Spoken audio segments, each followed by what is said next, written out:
Hi, my name is Mohammad Mubashir, people call me Mobi. और जो मैं अब नज़म आपके सामने पेश करने वाला हूँ वो एक बेटे के जज्बात हैं अपने बाप के लिए।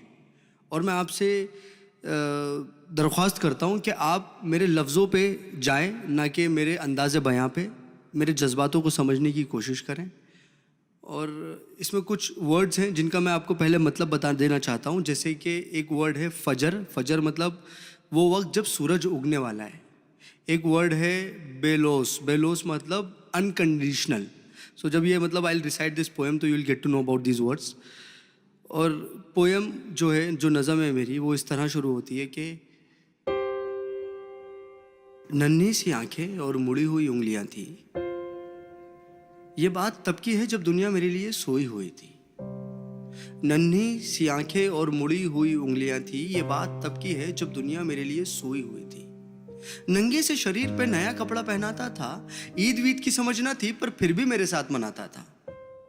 घर में खाने के वांदे थे पर एफडी में पैसा जुड़ रहा था। और उसके खुद के सपने अधूरे थे पर मेरे लिए बुन रहा था। ये बात तब की थी जब दुनिया मेरे लिए सोई हुई थी। वक्त कटा, साल बढ़ा, पर तब भी सब अनजान था। मैं फिर भी उसकी जान था। बिस्तर को गीला करना हो या फिर रातों को रोना, एक बाप ही था जिससे छीना मैंने उसका सोना था। सुबह फजर तक गोदों में खिलाता, झूलों में हिलाता, फिर दिन में कमाता, शाम में चला आता। कभी खुद से परेशान, कभी दुनिया का सताया था। एक बाप ही था जिसने मुझे रोते हुए हंसाया था। अल्फाजों से तो गूंगा था मैं, पर वो मेरे इशारे समझ रहा था। मैं खुद इस बात से हैरान हूं आज कि कल वो मुझे किस तरह पढ़ रहा था।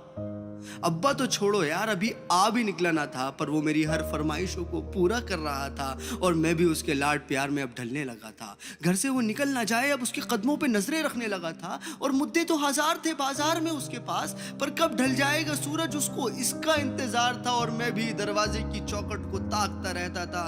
जब होती थी दस्तक तो वॉकर से झांकता रहता था। देख के उसकी शक्ल में दूर से चिल्लाता था। जो भी इशारे मुझे आते थे उससे उसे अपने करीब बुलाता था। वो भी छोड़ छाड़ के सब कुछ मुझे सीने से लगाता था। कभी हवा में उछालता था, कभी करतब दिखाता था मेरी एक मुस्कान के लिए। कभी हाथी कभी घोड़ा बन जाता था। और सो सकूं रात भर सुकून के साथ, इसीलिए पूरी रात एक करवट में गुजारता था। इसीलिए पूरी रात एक करवट में गुजारता था।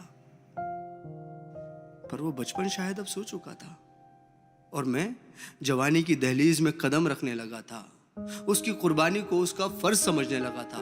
चाहे वो फिर खुद बिना पंखे के सोना हो, या मुझे हवा में सुलाना, या फिर ईद का वो खुद पुराना कपड़ा पहनना हो और मुझे नया पहनाना, या तपते हुए बुखार में वो ठंडे माथे पे रखी हुई पट्टियां हो, या मेरी हर जिद के आगे झुक जाना। वो बचपन था, वो गुजर गया। वो रिश्ता था, वो सिकुड़ गया। और मैं उस कुर्बानी के बोझ को उठा नहीं पाया, इसीलिए वो शहर में कहीं दूर छोड़ आया। नया शहर था।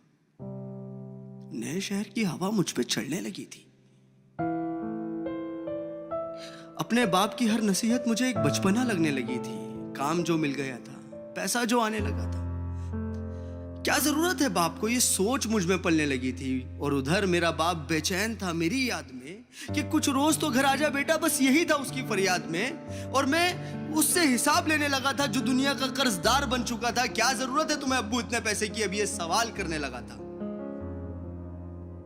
अब घड़ी का कांटा फिर पलट चुका था। कल तक मैं किसी का बेटा था, आज किसी का बाप बन चुका था। और हसरतों का स्वेटर मैं भी बुनने लगा था। कल क्या करेगा मेरा बेटा, मैं भी यही सोचने लगा था। अब दुनिया में ना उससे कोई आगे था, ना कोई अपना था, सब पराया था, बस वही एक सपना था। तब मुझ में एक जज्बात उमड़ने लगा था, जिस जज्बात से मैं हमेशा अनजान था कि कल क्या गुजरी होगी मेरे बाप पे। अब मुझे ये समझ आने लगा था। बेलोस मोहब्बत की मूरत होता है बाप, जो लफ्जों में ना बुना जाए और कलमों से जो ना लिखा जाए, वो होता है बाप। जो रोते हुए को हंसा दे और खुद को माजूर बना के तुम्हें खड़ा कर दे, वो होता है बाप। और ये एक मैसेज पूरी आवाम के लिए कि एक रोज तुम्हें एहसास जरूर होगा कि मसरूफ तुम थे, उम्र दराज वो होगा। एक रोज तुम्हें एहसास जरूर होगा कि मसरूफ तुम थे, उम्र दराज वो होगा। जिसकी उंगली का सहारा पकड़ के चला करते थे, आज वही छड़ी का तलबगार होगा। और जिसके सदके में जी रहे हो आज, कल वो ना रहे तो क्या होगा। पर अभी वक्त बचा है कुछ खास तुम्हारे पास। तब तक जब तक बाप का साया तुम्हारे साथ होगा और जन्नत के तलबगार हो तो सीने से लगा लेना, क्योंकि वही कल जन्नत का सरदार होगा। सब गिले शिकवे मिटा के चिपक जाना उसको, क्योंकि आज तो बाप है पर वो कल तुम्हारे साथ ना होगा, वो कल तुम्हारे साथ ना होगा। और मैं इस नज़म का कोई नाम रख नहीं पाया क्योंकि मैं बाप को एक लफ्ज़ में बता नहीं पाया। Thank you.